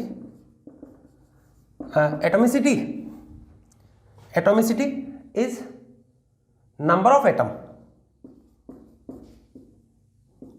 atomicity is number of atom of an element, of an element in a compound, तो ये होती है उसकी atomicity, and it is always integer value.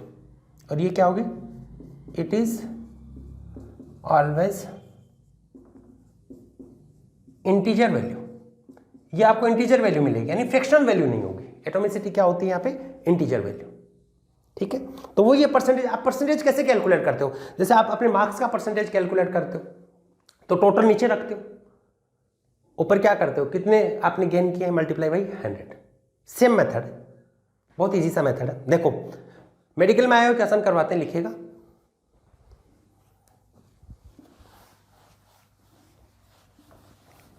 लिखेंगे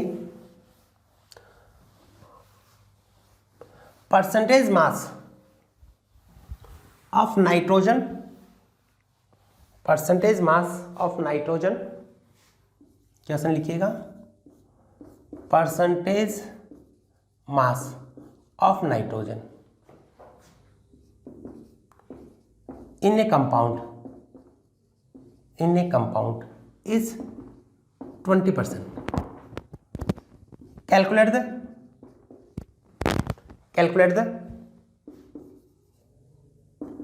molecular weight, calculate the molecular weight of compound. उस compound उसका molecular weight calculate करना है। ऑप्शन आपको गिवन है 50, 70, 200,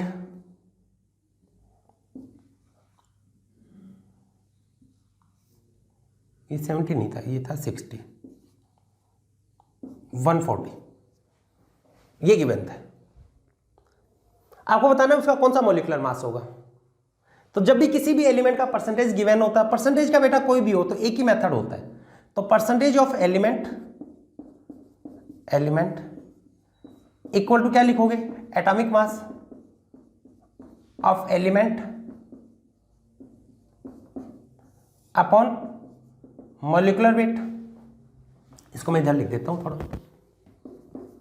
ये था 400, कितना था 200 सॉरी, और 140। Atomic mass of element upon molecular mass multiply atomicity into 100। Solve करते, नाइट्रोजन कितना गिवन है 20%, अपॉन क्या कर दो 100। एटॉमिक मास नाइट्रोजन का कितना होता है 14, मॉलिक्यूलर वेट है कैलकुलेट करना है, एटॉमिसिटी आपको नहीं पता, आप इसको क्या मान लो x कंसीडर कर लो, 25 जा 100, तो क्या हुआ आपके पास है मॉलिक्यूलर वेट 14 मल्टीप्लाई 5 70x, ये हुआ। तो 70 तो ऑप्शन में ही नहीं है, लेकिन यहाँ पे x है, x क्या होता है इंटीजर वैल्यू, तो x की वैल्यू क्या होती है 1, तब तो मॉलिक्यूलर वेट क्या होगा इसका 70। ये भी तो पॉसिबल है, x इक्वल टू क्या हो 2, तब मॉलिक्यूलर वेट कितना होगा 140। इफ x इक्वल टू 3 210, यानी 70 उसका मल्टीप्लीकेशन होगा, इंटीग्रल मल्टीपल होगा, तो इनमें से कौन सा हो गया 140। क्लियर हुआ।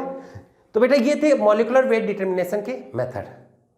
एक बार बेटा जितने भी करवाए उसको फिर से रिवाइज कीजिएगा, और जो भी न्यूमेरिकल आपको साथ में करवाए उनको भी एक बार अच्छे से कीजिएगा बेटा। बहुत अच्छा सा टॉपिक होता है ये। अगर ये वाली चीज़ें आपको क्लियर होती है ना तो बेटा एक चीज़ मैं बताता हूँ, इनसे डायरेक्ट जनरली क्वेश्चन नहीं आते, लेकिन अगर ये वाली चीज़ आपको आती है ना तो फिर आगे अपन जो भी चैप्टर पढ़ेंगे उसके अंदर इसके एप्लीकेशन आएंगे तो वो आपके लिए ईजी हो जाते हैं।